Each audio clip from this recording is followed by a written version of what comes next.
భారతీయ జన్యువును విశ్లేషించిన వ్యక్తి డాక్టర్ కుమారస్వామి తంగరాజ్, పద్మశ్రీ 2026 గ్రహీత.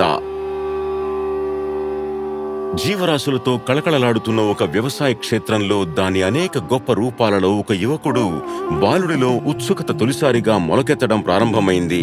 ఆ తరువాత అన్లాక్ చేయడానికి దారితీసే ఉత్సుకత జీవితపు రహస్యాలు.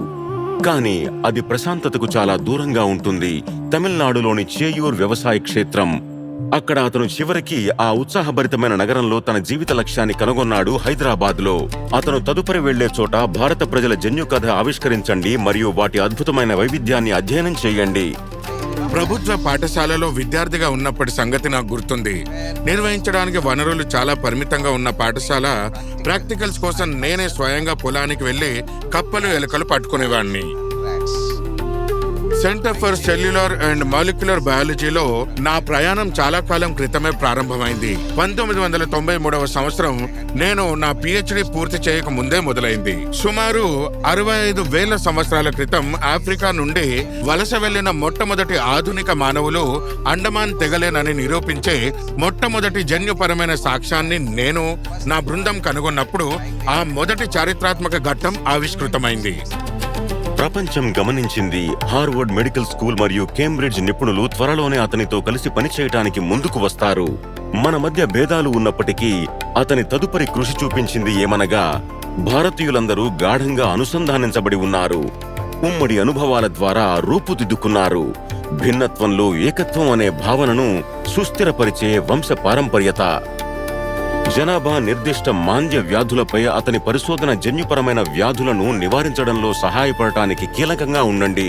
రాబోయే భవిష్యత్తులో భారతీయులు. ఈ విజయం అంతా డాక్టర్ తంగరాజ్ చెప్పినట్లుగా సాధ్యం కాలేదు. అతని భార్య మద్దతు లేకుండా ఇది సాధ్యం కాదు. అతని కృషికి ఒకే సంవత్సరంలో 3 ప్రతిష్టాత్మక అవార్డుల రూపంలో గుర్తింపు లభించినందుకు నేను దేవునికి కృతజ్ఞతలు తెలుపుకుంటున్నాను. మేమిద్దరం CSIRలో పనిచేశాం. నేను ఆయన 28 సంవత్సరాల వైవాహిక జీవితాన్ని పంచుకున్నాం. ఆ దంపతులకు 2 పిల్లలు ఉన్నారు మరియు వారి బిజీ షెడ్యూల్స్ ఉన్నప్పటికీ కుటుంబం నిర్ధారించుకుంటుంది కలిసి నాణ్యమైన సమయాన్ని గడపడం. నా సొంత అనుభవం ప్రకారం యువ శాస్త్రవేత్తలు చాలా కష్టపడి పనిచేయాలి. అది కూడా నిపుణులతో కలిసి పనిచేయడానికి సుముఖంగా ఉండాలి. అది ఏ రంగమైనా సరే. పైగా సమస్యలు పరిష్కారం అయితే అందరూ సంతోషంగా ఉంటారు. అంతేగాక ఇది దేశానికి గర్వకారణం. డాక్టర్ కుమారస్వామి గారి అద్భుతమైన ప్రయాణం ఒక నిదర్శనం. ఉత్సుకత ప్రపంచాన్ని మార్చడానికి ఎలా సహాయపడుతుంది మెరుగైనది. డాక్టర్ కుమారస్వామి తంగరాజ్, పద్మశ్రీ 2026.